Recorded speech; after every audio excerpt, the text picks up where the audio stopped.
We are here in Maastricht. And who is next to me? Begoña Lafuente. Yeah, Begoña. We know each other from Alkmaar. Yes, we do. We play paddle a lot. Yeah, paddle. Everyone knows it's like a tennis sport, but you like it, eh? Yes, I love it. I love it. It's very, very fun. I'm not very good at it, but I really don't mind. It's fun. You're getting better and better. We're getting better in every day. We learn from things. And that's also what art is. Eh? Art is in the heart. We learn from things. Yes, we learn every day. I think I consider myself like my art like a diary, in fact. I paint and I see my paintings from some years ago and I see the way I changed, and sometimes I come back to them and I still work on them. Yeah, we were talking before about your start, but was it about 2012 or when did you start really painting? Well, the start was in 1992. I studied my fine arts in the university, but I started and I did some exhibition at the start with painting, and then I started working as a graphic designer until I came here 2009, and it was great because I didn't have to have a boss, so I decided to paint again, and my first exhibition was in 2013 in the Netherlands. Yeah, we're speaking English, but your language is, of course, Spanish. Yeah, I'm from Spain. So Espanol, but it's good for everyone to learn from you about what you're doing, to listen to your story in English. Can you tell me a little bit about you, why you wanted to paint? Why? Well, there are people who is very good with words, and there are people who see things around. Literally see things in an image. I better express myself with images than speaking. What image came into your mind when you started? Because I see a lot of faces nowadays. You make very good, colorful faces.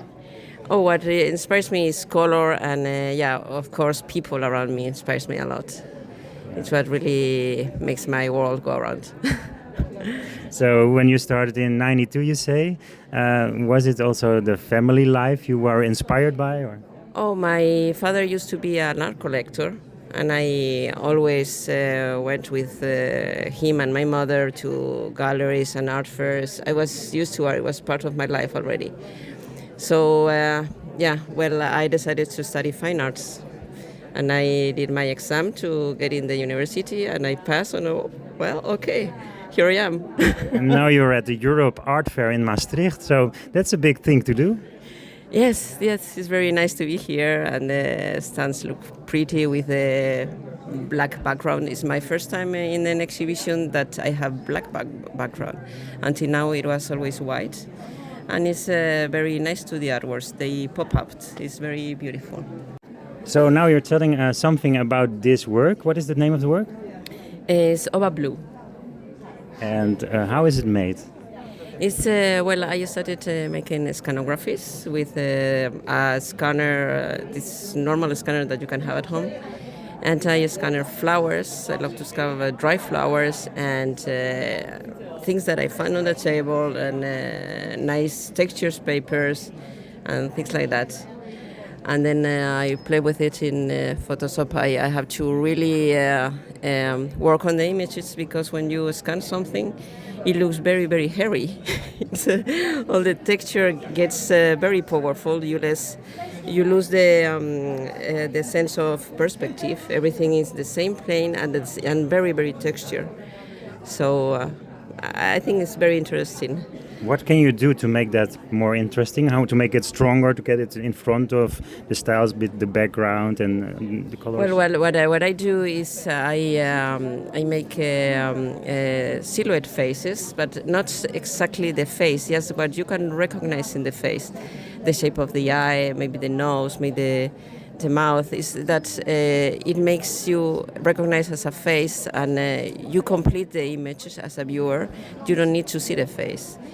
And that's what I try to do with my artwork, that the viewer completes the piece with their view. But you're combining cutted shapes together, and then you bring it to one size of a new form, right? Yes, of course. This is a new form that is all of my little things from everyday life. It's my diary in every piece. Okay, now we're in front of Eternal Change, the new work. Yes. It's a square piece, 60 by 60. It's printing on Hallemüller William Turner. It's a very nice paper.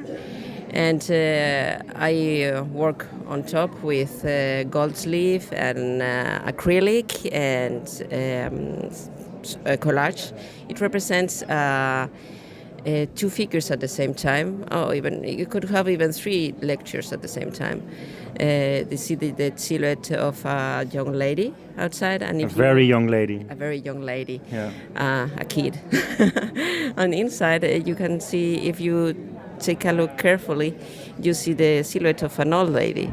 So that's why it's called Eternal Change. It's the wise woman that is inside of the young kid. Yeah, a lot of people know the psychological face of a woman and an old woman, of course. Maybe from internet they know it, but is that inspiration also the way it came, or is it something else? No, it's in fact my paintings are inspired by Matisse with the silhouettes that he used to make. I love Matisse, and I play a lot with perception in my work. Moving the background and the foreground back and forth. You see the image in the front and they show the background, but the background already pops up in. It almost becomes three-dimensional. Yeah.